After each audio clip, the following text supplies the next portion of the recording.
हम जो अपर असम के हालात हैं उस पर सरकार का ध्यान दिलाना नहीं बल्कि सरकार से जवाब मांगना है। अब तो दायित्व तो बनता है क्योंकि अब समय हिसाब मांगने का है कि इतने वर्षों की सत्ता में होने के बावजूद हालात जस के तस नहीं बल्कि बस से बदतर होते जा रहे हैं। अगर हम अपर असम की बात करें तो ये कोई पिछड़ा इलाका नहीं है, ये आप बहुत अच्छे से जानते हैं। ये वही क्षेत्र है जो चाय, तेल, गैस और जंगल से पूरे असम की अर्थव्यवस्था को चलाता है। इन बदले में अपर असम को क्या मिलता है, ये बहुत बड़ा सवाल है, बड़ा प्रश्न खड़ा होता है। बाढ़, बेरोजगारी, बीमारी, उपेक्षा।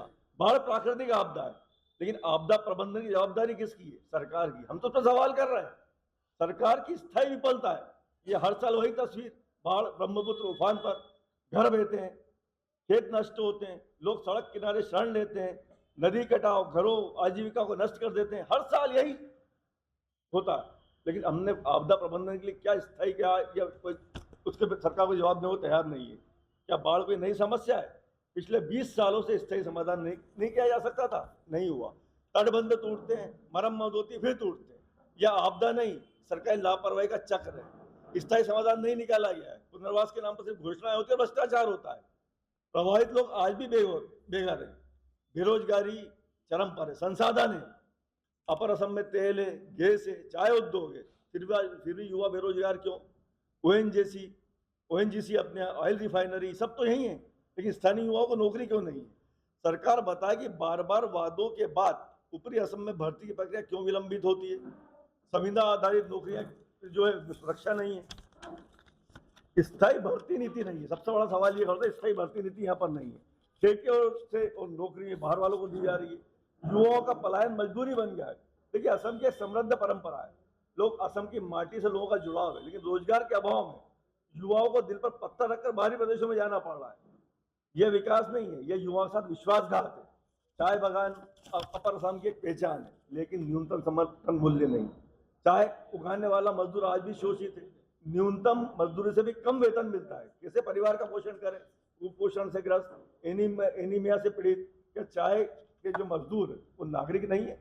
क्या उनका जीवन सस्ता है? चाय से हर वही कमाई होती है, लेकिन मजदूर आज भी झोपड़ी में जीता है। ये शर्मनाक है। तेल रिसाव, गैस ब्लॉट, फिर प्रदूषण, ये दुर्घटना नहीं, ये एक बड़ी लापरवाही का परिणाम है। नदियां जहरीली हो रही है, जमीन बंजर हो रही है, लोग बीमार पड़ रहे हैं। सरकार सवाल है कि आखिर पर्यावरण ऑडिट क्यों नहीं होता है? मुआवजा और स्वास्थ्य जांच क्यों नहीं होती है? कंपनियों खुली छूट और जनता को बीमारी, ये विकास मॉडल कतई स्वीकार नहीं है। स्वास्थ्य सेवा नहीं है, डॉक्टर नहीं है, डॉक्टर स्टाफ नहीं है, उपकरण नहीं है, दवाइयां नहीं है, लोगों को निजी अस्पताल में इलाज कराना पड़ा। ये सरकारी ढांचा हो चुका है। आज हम असम की 6 कम्युनिटी की जो दशकों से अनसुनी आवाज फिर उठाने के लिए खड़े हैं। अहोम, मोरान, मोहतक, कोच, भाग, बंसी, चूटिया और चाय जनजातियों को सिर्फ आश्वासन मिले, लेकिन संवैधानिक अधिकार नहीं। हर चुनाव में वादे दिए जाते हैं, वोट कबाड़े जाते हैं, लेकिन असल में फैसला कभी नहीं होता।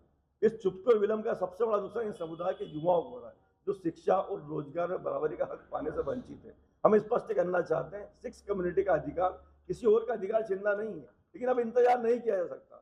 सरकार को पारदर्शी और समयबद्ध निर्णय देना ही होगा। सिर्फ वोट बैंक का मामला नहीं, यह असम के सामाजिक न्याय का सवाल है। एसटी का दर्जा देना ही होगा। अरुणोदय योजना महिलाओं को जो आत्मनिर्भर बनाने की योजना है, वो सिर्फ चुनावी प्रबंधन है और कुछ भी नहीं है। 1200 रुपए में या 1500 रुपए की मासिक सहायता में ऊँट के मुंह में जीरे के बराबर है। ये महज चुनावी प्रबंधन है, महिलाओं के स्वावलंबन के लिए नहीं किया जा रहा। ये एक चुनावी प्रबंधन किया जा रहा है, इसमें कुछ भी नहीं होने वाला है। ज़मीन पर उतरे हुए हैं और ये सरकार पूरी बहरी हुई है। जो ये सरकार बहरी है वो भूल गई है जब जनता की आवाज़ गूंज बन जाती है, और जब ये गूंज हमारे लोकतंत्र में, जब अगर गूंज देर से भी आए पर जब आती है तो वो आपकी कुर्सी छीन सकती है, आपको सत्ता से बाहर भी कर सकती है। अब हम आज जोरहाट में हैं। जोरहाट के जो स्थानीय विषय हैं जो हमारे को बताए गए हैं, जो हम उन्हीं के बारे में बात करेंगे। पहले वोट चोरी के बारे में मेरे साथी जी ने तो व्यापक आपको जानकारी दी है। देखो, इन्होंने पूरे भारत में, चाहे राजस्थान हो, गुजरात हो, बिहार भी हो जाए, बिहार में तो आपने देख ही लिया, अब असम में भी वही चीज़ हो रही है। जहाँ पे भी मार्जिन 10,000 से कम होते हैं वहाँ पे कहीं पे बढ़ाए जा रहे हैं, कहीं पे घटाए जा रहे हैं वोट। और सारे विपक्ष ने मिलकर भी स्टेट इलेक्शन ऑफिसर को भी चिट्ठी लिख के दी है, जहाँ जहाँ पे वो वोट चोरी कर रहे हैं, नाम काट रहे हैं। पहले तो ऐसा होता था कि जो वोटर होते थे वो सरकार बनाती थी, अब उल्टा हो गया है। अब सरकार वोटर को चुन रही है। इस तरह से व्यापक ये वोट चोरी करी जा रही है। ये बहुत बड़ा मुद्दा है। फिर जो स्थानीय और है प्रॉब्लम्स हैं, नीर निर्मल परियोजना, जल जीवन मिशन, जेजेएम जोरहाट का परियोजना वर्षा 2014 में शुरू हुई थी, लेकिन 2026 तक पूरी तरह चालू नहीं हो सकी है। पंचायतों को कवर करने वाले नीर निर्मल परियोजना शुरू हुए 12 वर्ष से अधिक हो चुका है, लेकिन जोरहाट की जनता आज भी नियमित और सुरक्षित पेयजल के लिए इंतजार कर रही है। ये परियोजना केवल कागज में मौजूद प्रतीत होती है। भारी निवेश के बावजूद ग्रेटर जोरहाट के सामूहिक जलपाती योजना अधूरी और गैर कार्यक्षम है, जो जमीनी स्तर पर पूरी तरह विफल साबित हो रही है। जून 2024 तक जिला विकास समिति ने स्वयं परियोजना की धीमी प्रगति की चिंता जताई। ये केवल विपक्ष का आरोप नहीं है।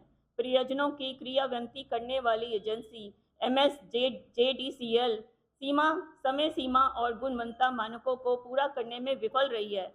फिर भी अब तक कोई कार्रवाई नहीं हुई है। शहर के कई प्रमुख क्षेत्रों में पाइपलाइन जोड़ने का काम अधूरा है। लाहौटी पेट्रोल पंप के पास जैसे इलाकों में अधूरी खुदाई के कारण रोजना यातायात अवस्था नागरिकों को भारी परेशानी हो रही है। सड़कें खुदी हुई हैं, जनता परेशान है, लेकिन आज तक पानी की पूर्ति नहीं हो रही है। जिला आयुक्त और वरिष्ठ अधिकारियों के हस्तक्षेप करने के परियोजना रुकी हुई है, जो कमजोर प्रशासन और निगरानी का उजागर करती है।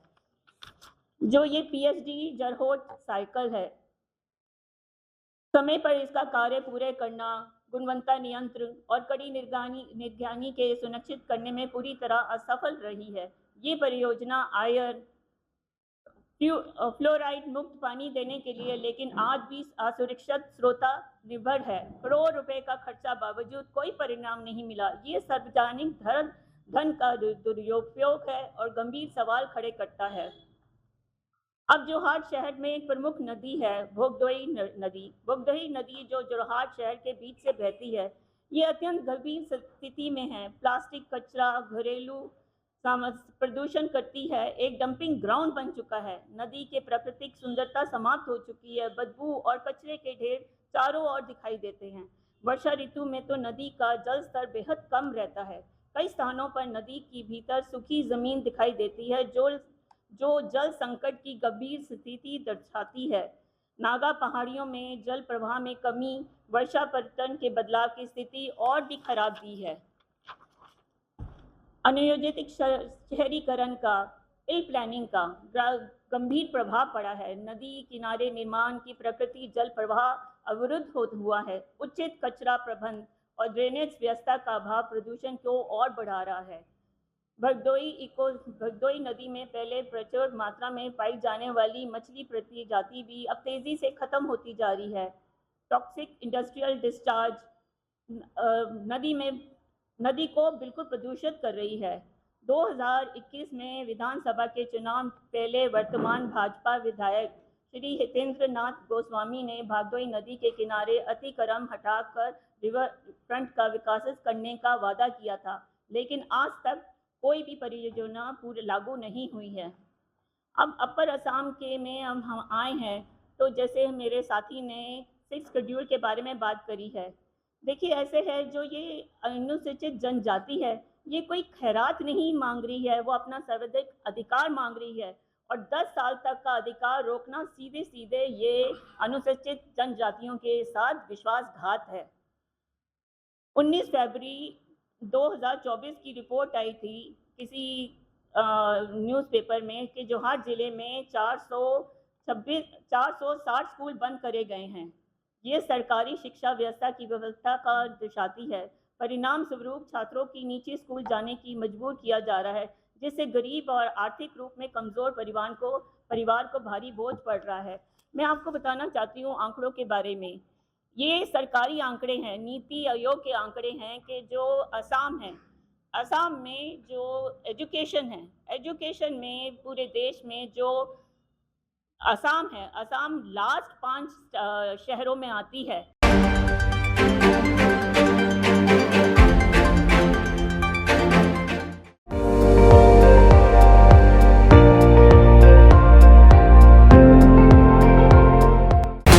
আপুনি চাই আছে ND24 সৰ্বশ্ৰেষ্ঠ নহয় সৰ্বোত্তমৰ দৌৰত।